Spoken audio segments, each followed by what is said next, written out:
when we think about the Companies Act, and that's a really key document for companies and businesses in New Zealand, it's actually quite old. So there haven't been any substantial changes to that for around 30 years.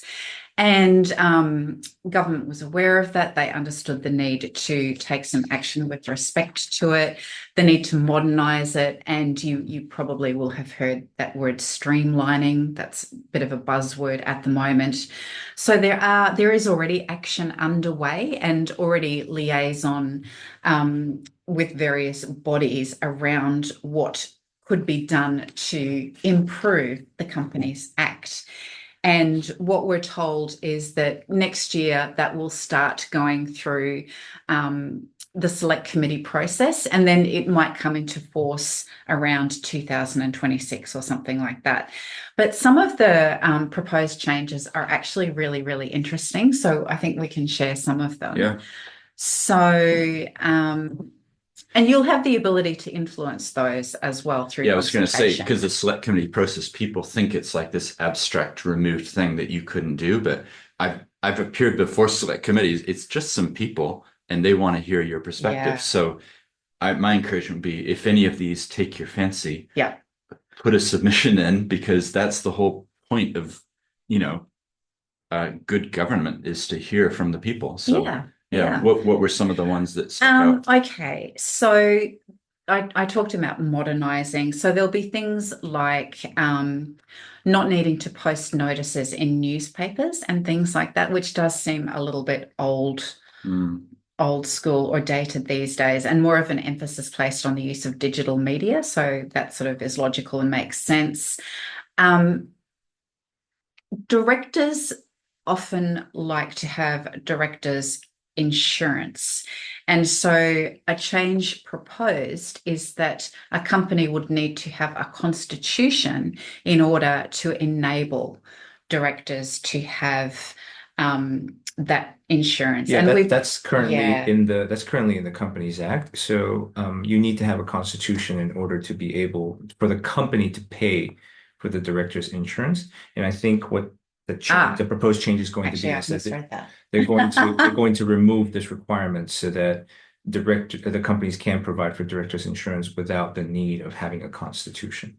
And we will talk about constitution and shareholders agreement probably after this particular discussion. Another one is that the liability on a company for unclaimed dividends will be reduced to 2 years. So that's something that you might have a view on. Yeah, and what that really means, basically, from a practical perspective, is that the company doesn't have to hold this unclaimed money around, and the company can basically reuse it. Yeah. So it'll be good for companies.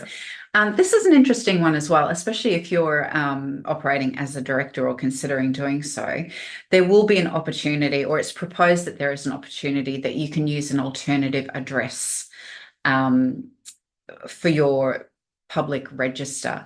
And that's probably quite good news, because people often do have concerns as directors about the fact that their address is in the public domain, because there are situations where activists or people with strong feelings about things will look on the public register and actually go to a director's home to take a matter up with them, which is quite confronting. So that's an interesting change. I've had this where a client was involved in a controversial area, and she felt really threatened by the fact that her personal home address was easy to find. And I totally understood, given the nature of what she was involved in and things. And it was like, so I totally endorsed that, because why, your personal address, it's just not needed. So it's one thing being accountable to shareholders, but it's another thing being accountable to the whole public. In a similar vein, it's proposed that directors will have unique numbers attached to them. And that could be beneficial in terms of being able to understand a director's corporate history, and it may help to prevent phoenixing, which is one of those situations where a company does end up going into the ground, Going so under, to speak. yeah. And then a very suspiciously similar company emerges like a phoenix from the ashes. And people often say, well, how has that been allowed to happen under the law? So I think if there was more rigor placed around the identity of directors, it may help to limit some of.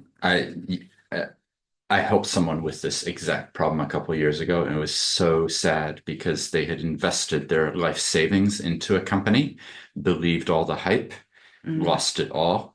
And guess what? That director who took all their money had set up another company with almost this very similar name, doing the same thing. And guess what happened? That company then got liquidated and another company got set up. I wrote to every government department I could, but it was really hard to get them to focus on it. And it was just a sad situation. So I think that could be a good idea. I wonder, this is totally unrelated, but we have something that we require called AML from people. Wouldn't it be nice if you could have like an authenticated identity where you could go and say, well, here's my director's number and it's been proven who I am. And we could use that for AML purposes because I'm sure everyone on the call has been asked to prove who they are. Wouldn't it be nice if there was some way that, centralize that information? And I mean, it's all of what we're talking about in the last little while is kind of around the need for directors to know what their director duties are and to adhere to them. So there are really valid reasons for having those duties in place, because the idea is to try and prevent companies from getting into difficulties and then resulting in them going under and creditors, shareholders losing lots of money, and then unscrupulous directors being able to kind of re-emerge and potentially continue some inappropriate behavior. So, yeah. Can I throw in another one? I'm not sure if it's on your list, but I find it really fascinating, which is Section 131. So, you know what I'm about to say. I know. So basically last year, Duncan Webb, the local MP down here in Otatahi in Christchurch, he proposed to change Section 131. That's the act in the best interest of the company section. So shareholders must act in the best interest of the company. And it was a change put through. It was legislatively amended. And it basically says directors, when acting in the best interest of the company, may consider ESG types of requirements. So that opened up the door, I guess, for legitimizing directors thinking about what's the impact on the nature, or what's the impact on society, or what's the impact on other considerations beyond a profit motive. The interesting thing is that it said they may consider. It didn't say they must consider. So it was already quite watered down. But I think the government now has said we're going to remove that requirement or that part of the section. So some people are upset about it. I think it should stay because I think it forces people to think about what they're considering when they're making decisions. But equally, it doesn't even say must consider, it says may consider. And so I'm not going to get too upset about it. I think that society itself has changed, and directors who don't consider the environment, their employees, iwi, various stakeholders, they're not going to be in business very long. So we kind of are moving that way anyway, but just worth throwing in because it was controversial when it was added, and it might have some hype when it gets removed as well. And that's a really nice segue into the idea of governance as well, isn't it? Because one of the things, as Yang was talking about earlier, what does governance mean? Who is a governor? It's all meant to be about strategy. So one of the key parts of strategy is being aware of your operating environment and all of the things that may be happening that can affect your operating environment. And these days, I think it's commonly understood that environmental factors could have a really significant issue on your operating environment, whether it's the potential harm that a company does to the environment and how it might seek to minimize that. Or it could be just dealing with the climate consequences of harm to the environment that affect the business of the company. So that's a really interesting thing to be aware of as well. So governors need to keep all of those sorts of things in mind, as well as, and even if you take it back to first principles, all of those things have the potential to affect profitability anyway. So it kind of makes really good sense to keep an eye on all sorts of things and be thoughtful about them. Yeah. So keep an eye out. There's changes coming. It's kind of, the law is dynamic and it changes from time to time.